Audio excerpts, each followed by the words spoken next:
All right, Edge versus Miz. I liked this match. This match, it was 20 exact minutes.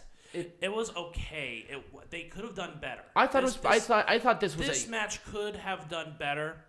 I hated the quote run-in with Beth Phoenix. It didn't make any sense. Really? I thought it was great. No, she waited until the entrance music before she started walking. Yeah, that was kind of weird. I think the entrance music was a little off. I think so, but it just didn't make sense. I hate when they do entrance music during the match. It's kind of weird. I hate it. It doesn't make sense. I hate that. It does. I feel like that's a distraction. That should be disqualification on behalf of the other person, right? Anyway, I thought, like I said, the match itself, the pacing and everything was really good. I didn't even think it was 20 minutes. I thought it was maybe 10. It still wasn't their best work from either one of them. It wasn't a slow, clunky match. Let's put it that way. I thought it was paced well. It was wrestled really well, and obviously they're building for a mixed tag now. But Edge did beat Miz with a spear. Yeah, probably at the Rumble they'll do a mixed tag. Yeah, it was fine. Yeah. I thought it was perfectly acceptable. I like the rivalry. Obviously Miz and Edge are very good. It was fine. All right, Peanut Gallery, let's make this shit majestic again. I'm going to say with this, and I'm going to be totally honest with you. And I think we were talking about this. Yeah. WWE always books a really interesting, dynamic, good thing when under pressure at the last second of something outside of their control. Okay. Roman Reigns getting COVID and having this 5-way and how they booked this was awesome. Uh-huh. Not Roman Reigns getting COVID. I don't want Roman Reigns getting COVID. But if that did not happen, this just would have been a standard show. I don't think there would have been anything special with it. And I think what happened with this, adding more people and having the match that we had, everybody thought it was great. Right. And it was really good. It was an 8-minute match, but it was chaotic. This was a 5-way. Have a chaotic 5-way, and I loved it. It was so easy. And we're simple people. Wrestling fans are simple people. And WWE, once again, pulls off this. And another example of them booking something awesome at the last second was when half of their fucking roster was stuck in Saudi Arabia and they had to do NXT. And again, people are like, well, why aren't these other stars getting anything? When Big E was WWE champion, he was not drawing people. I'm sorry. Bobby Lashley was drawing people. Lesnar, that's why they gave him the title. Right. Lesnar was added to the match because he was there. And I think you're right. They have to start thinking about Road to WrestleMania now, and Lesnar has to go in there. If he's going to be still within contract, he has to go in there with a champion if he's going to be active on the roster. Yep. Kevin Owens, very lackluster as a draw. Seth Rollins, not very good as a draw. Big E, not very good as a draw. Bobby Lashley, a little bit better as a draw. Brock Lesnar, big draw. Right. And that's why Bobby Lashley will face Brock Lesnar, because number one, that's going to cater to both audiences. People want to see Lesnar-Lashley. Yeah. It's obvious. Yeah. So I wouldn't have done anything different with this. I thought, given the circumstances, this was the best they could do, and I was very happy with it. I was very satisfied. Absolutely. The fuck up. Yeah. If fucked it up. If there was that fuck up did not happen, I would have called the audible. I would have said, hey, have Liv kick out of the manhandle, do the roll-up in a different spot. Becky Lynch and Liv Morgan, they have good chemistry. They had a fucking fun match. Again, there are so many tropes with this show. I felt so bad. And guess what? If they weren't going to do that, this was Liv's time. Have Liv win the belt. People... Yeah, they don't... They're gonna want People to... were behind Liv Morgan. People I know. wanted to see Liv Morgan win this belt. But again... Who's going to face Becky Lynch now? I think that the plan is to have a program with Bianca Belair going up to WrestleMania, but... Again? Uh-huh. I like Bianca Belair, don't get me wrong, but this was Liv's time, and now it's like, okay, well, then what? You need to think 6 months ahead, and they're not doing that. Oh, no, they're not. And they're fucking stupid for doing that. I don't mind Becky Lynch being the champion, but you need to know when to drop it. And we had the same problem at WrestleMania when she beat Shayna Baszler in 2020. Yeah. That was Shayna Baszler's time, and where the fuck has Shayna Baszler been? She hasn't sniffed this. Yeah, that's true.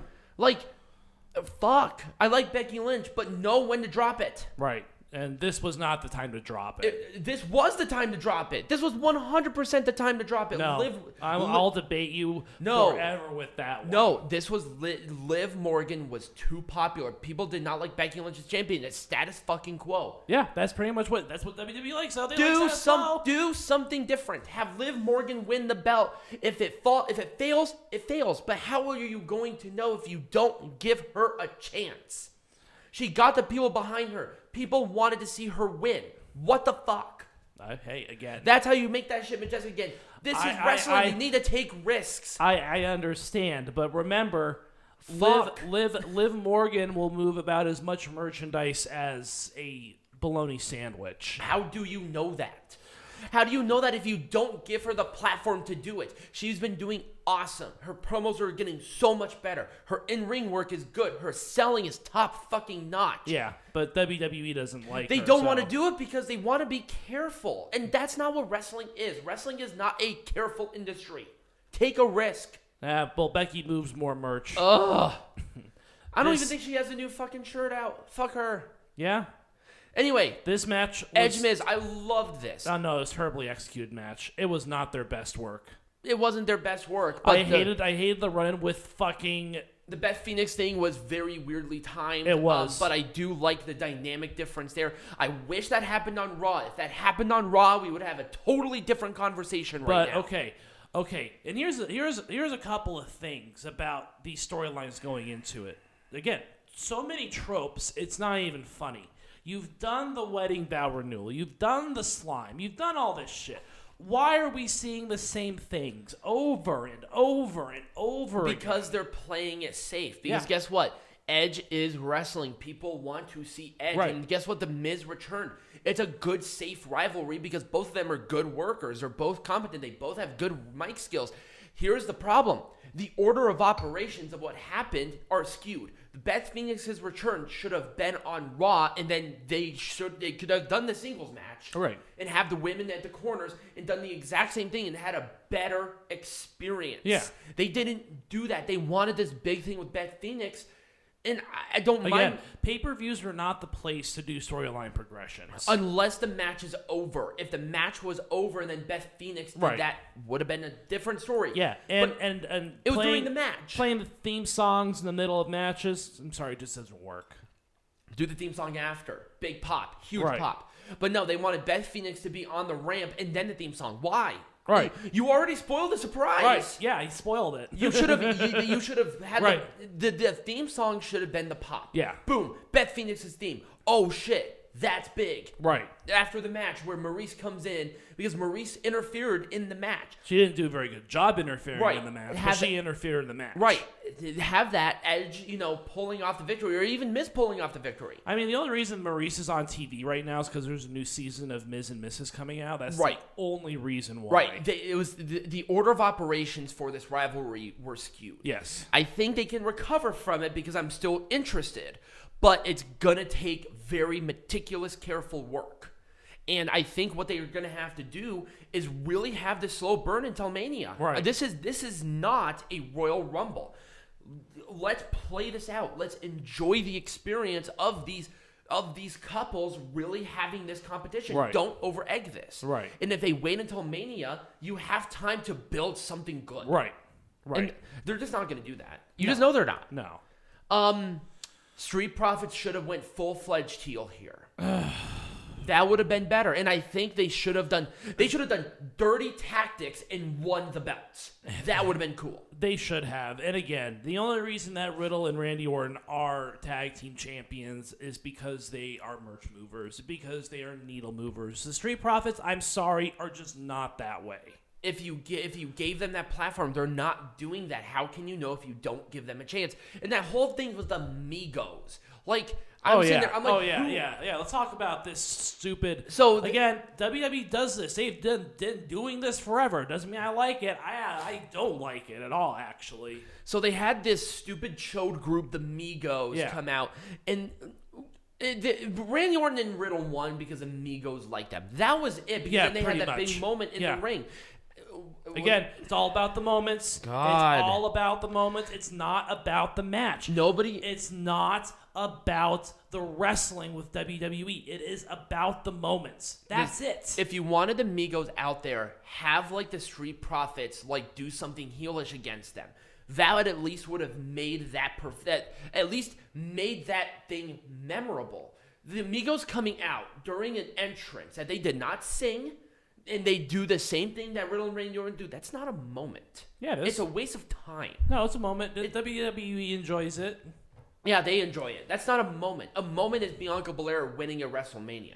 A moment is Brock Lesnar winning the WWE champion. You know why? Because people wanted to see that. That's a moment. But the Migos coming out and doing a horrible Randy Orton fucking impression is not a moment. Oh, hey, again, you're not the audience. You're not the target audience here. I am the target audience because I have to sit here and bitch about it. We're trying to make this shit majestic again. I understand that. So let's get rid of the moment.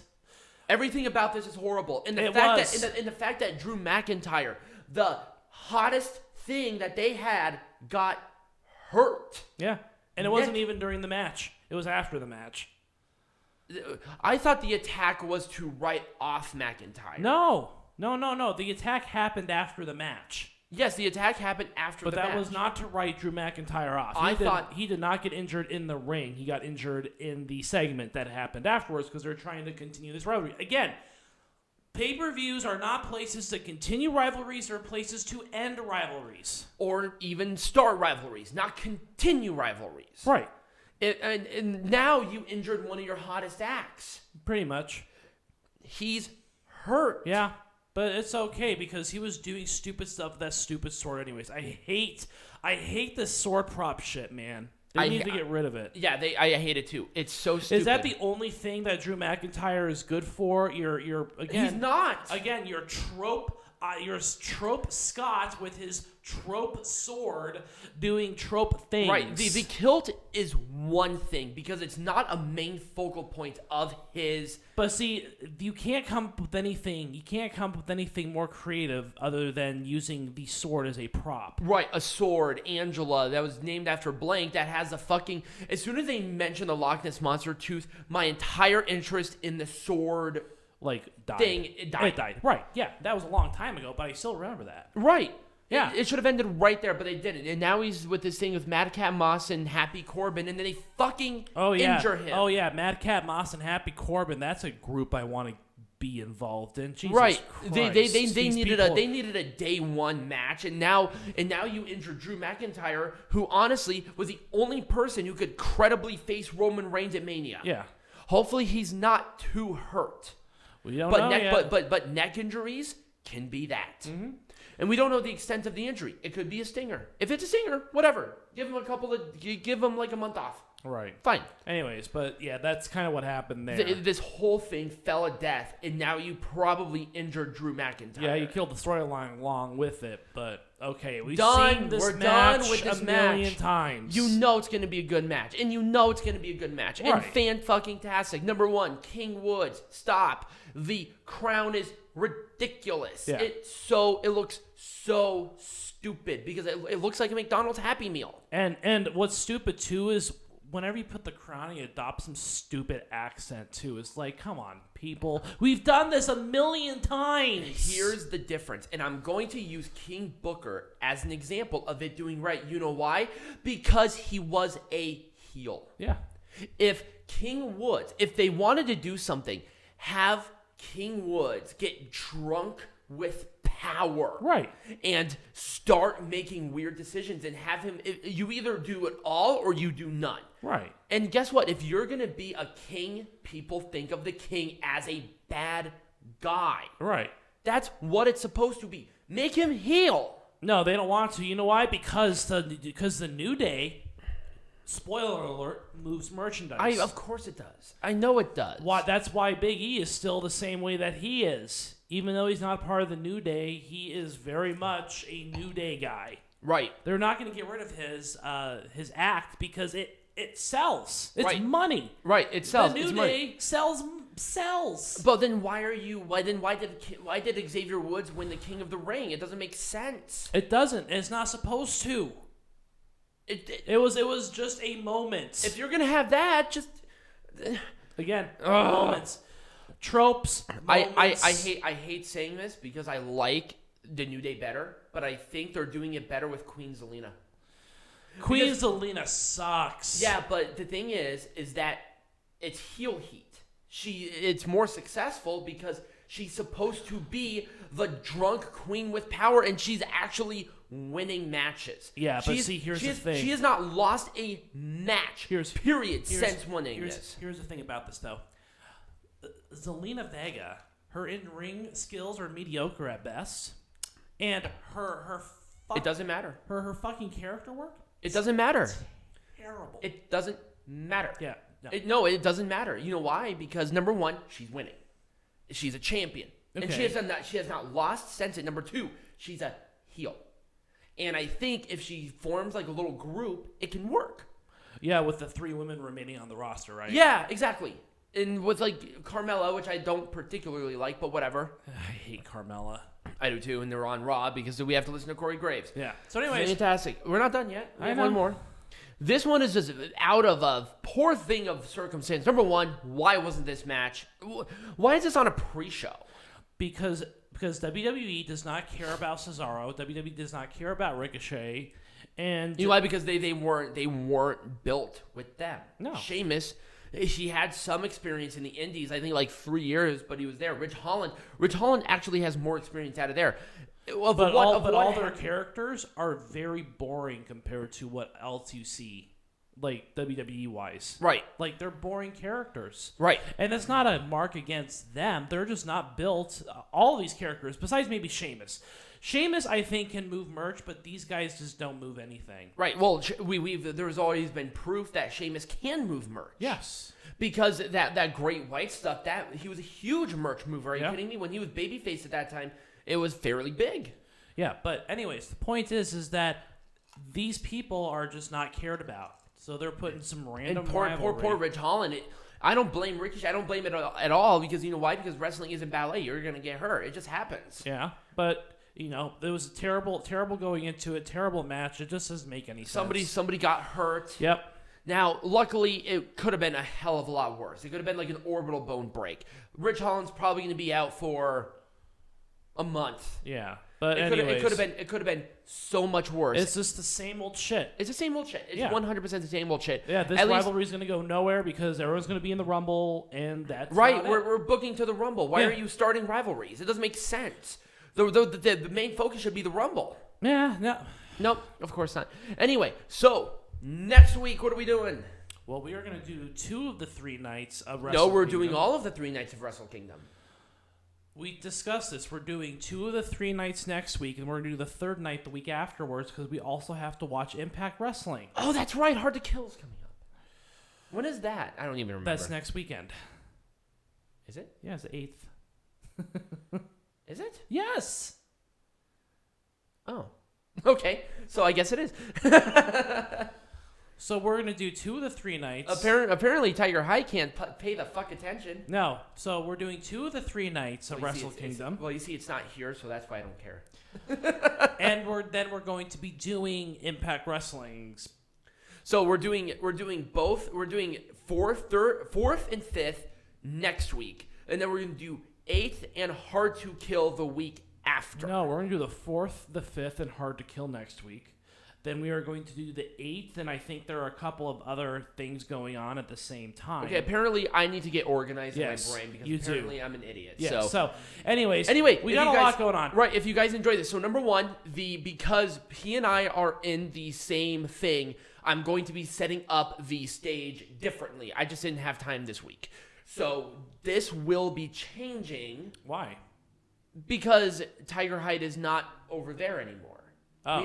We have to modify some stuff because both of us are there. Oh, that's right. So we need to make sure that we have some updated card things with the cards, social media. Yeah, that's why it's going to change slightly. Ah, perfect. So yeah, this is going to be a little bit different. But if you did enjoy this, remember to like, subscribe, share. For the show, I just want to continue to grow. We're doing really well. Thank you all for the support. If you want to become a patron and watch the shows with us, you can. The link tree will have all the links for all of our social medias and all of our Patreons. And as always, be majestic.